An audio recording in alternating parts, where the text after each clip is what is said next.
There's three things we're going to need to set when we set the cleat. There's the fore and aft, the lateral, and the angle. And the Cleat Key solves the problem, the one issue that most people struggle with, and that's the angle. Combined with our simple Cleat Key protocol and a few basic tools that anybody would have at home, we'll be able to accurately set your bike cleat position. For the fore and aft, feel around for your metatarsal head and mark a line right there. You want to transpose that to the bottom of the sole. You can use a business card for this or any sort of straight piece of paper. Both Shimano and Look cleats have a little dimple here. That's the index that corresponds to the middle of the pedal spindle. So most people are going to want to set this index about 4 or 5 millimeters back from the line. For the left and right, if you've got a wide hip and you tend to pedal with a knee out, why not move the shoe out by moving the cleat in? And conversely, if you've got narrow hips, move the shoe in by moving the cleat all the way out. For the rotation angle, what we're going to do is a jump test. First, let's just draw a line on the ground.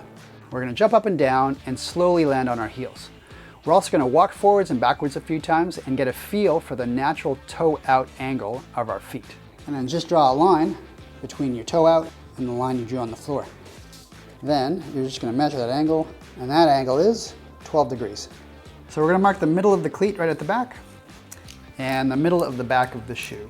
Then we use our tool, clip it in the front of the shoe, let the metal plate lie against the back of the cleat. So now we've placed that index that corresponds to the pedal spindle. For most people, 4 or 5 millimeters behind the first metatarsal head. Here's a really difficult part. What you're going to have to do is take that angle and divide it by 3. So in our case, that was 12 degrees divided by 3, 4 degrees. We're going to look for 4 degrees on the tool. Now we land up the back of the heel with the 4 degree marker.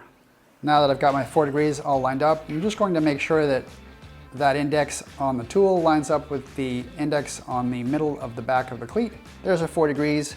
We've got the heel in, we've got the 5 millimeters behind the first metatarsal head, and we've got the lateral centered.